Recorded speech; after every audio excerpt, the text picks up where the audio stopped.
Hello po sa inyo. So, welcome to TikTok Exclusive.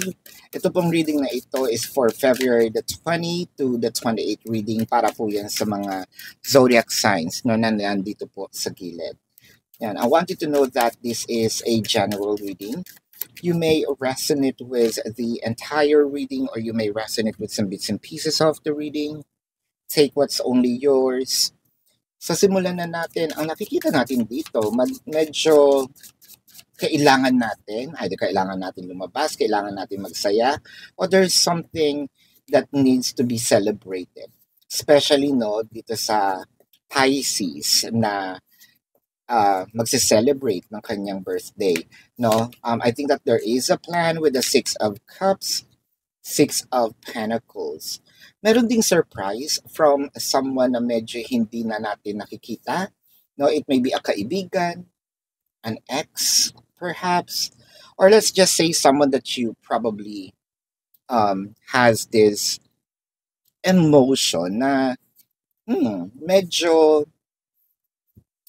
nami-miss na rin natin. No? It might be a surprise, or it could also be an invitation coming from you.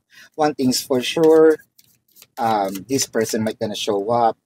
The invitation will be accepted. The Fool card and the Ace of Pentacles. So maraming pagbabago dito, no? Maraming pagbabago in a way, in physical form. May mga pagbabago din ako nakikita na pwedeng either ikakagulat mo na, ay, eto na pala siya ngayon. Not just in physical, but also, meron na siyang paggalang, no? Hindi na siya ganun ka nakakabwisit, no? Yung energy niya dati nakakabwisit, nakakainis. Ngayon parang medyo tamed, no? And parang nakikita natin ngayon medyo engaging na siya, no? With the Six of Cups and the Temperance, I feel like meron naman ditong mga kahit papano ay mga kaunti-kaunti, no? Konti lang yung mga communications, probably pa-like, pa-scene doon sa inyong mga stories, reels, no? Ano pa ba? Shorts, ayan, with the Six of Pentacles and the Eight of Cups. So one thing's for sure, I think medyo nagkaroon kayo ng separation nitong taong to, whether it is physical or energetic. So what I'm trying to say here is, let's say, in physical form, magkalayo kayo, literally, no? Yung katawan ninyo malayo in physical. Energetic, pwedeng nagkikita naman kayo, pwedeng nasa isang bahay nga kayo, no? Pero hindi naman kayo nag-uusap. So this person will be engaging once, no? This celebration, this event, or bigla ang gala, no? With the star in here, so ang nakikita natin, bakit parang pagtutuunan ka ng pansin, parang ikaw ang bunot, no, nitong taong to. In a way, sa magandang paraan, hindi bunot na bibisitin, aasarin.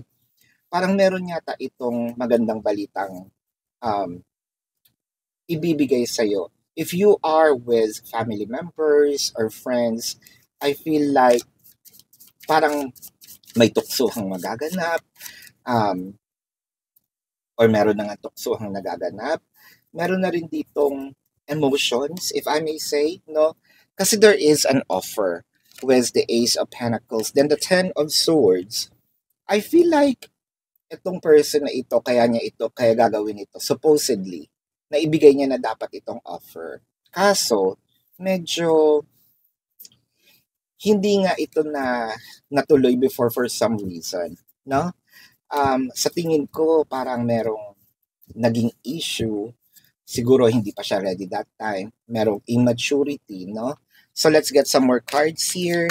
Gusto ko lang po ipaalam sa inyo na hindi po ako nagbe-message ha, na ibenta yung reading, nag-aalok ng reading. Kayo po ang magbe-message sa akin. Isa lang po ang Babaylan TV, no? Sa TikTok. Ito po yung merong 1.1 million followers and almost 200,000 likes or followers, no? 1.1 million likes pala and almost 200,000 followers. Ayan. Bukod doon, hindi na po ako yon. So, please mag-ingat po kayo dahil may mga nakakarating sa akin na um, trying to solicit, no? So much, like nakakagulat. Anyway, let's go back to the reading. Mag-ingat, mag-ingat. The World card, the Tower, the Seven of Pentacles, and the Queen of Pentacles. So, ang nakikita natin dito, medyo somehow gusto rin natin yung pwedeng mangyari. Gusto rin natin itong mga tukso-tukso kasi this is transformative, no? Especially with the tower moment. Usually, nakakatakot talaga ang tower moment kapag ating tinignan, no? Sa mga experiences. Pero kung this is transformative, parang nag evolution, parang also something that's life-changing, na inaantay natin. And then with the Queen of Pentacles in here, parang ito yung inaantay nating gift.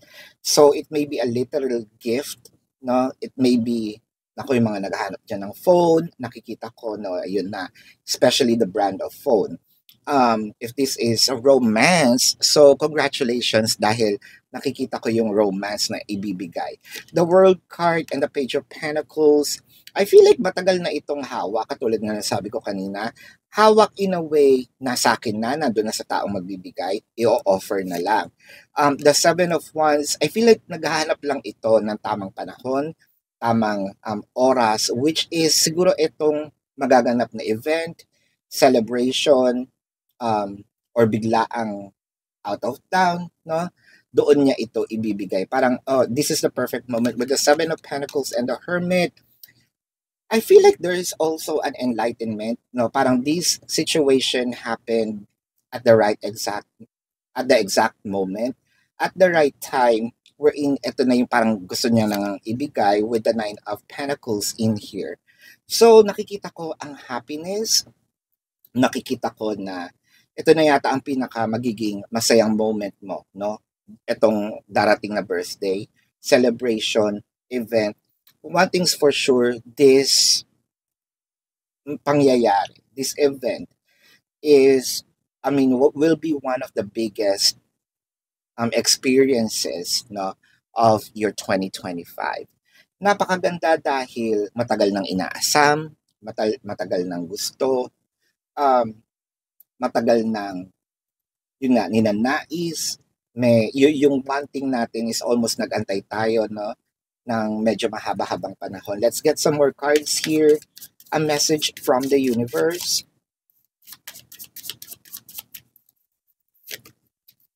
The Wheel of Fortune, the Moon card, and the Four of Swords. So ito yung tinatawag na once na ibinigay na sa'yo, once na nagland na sa lap mo, no?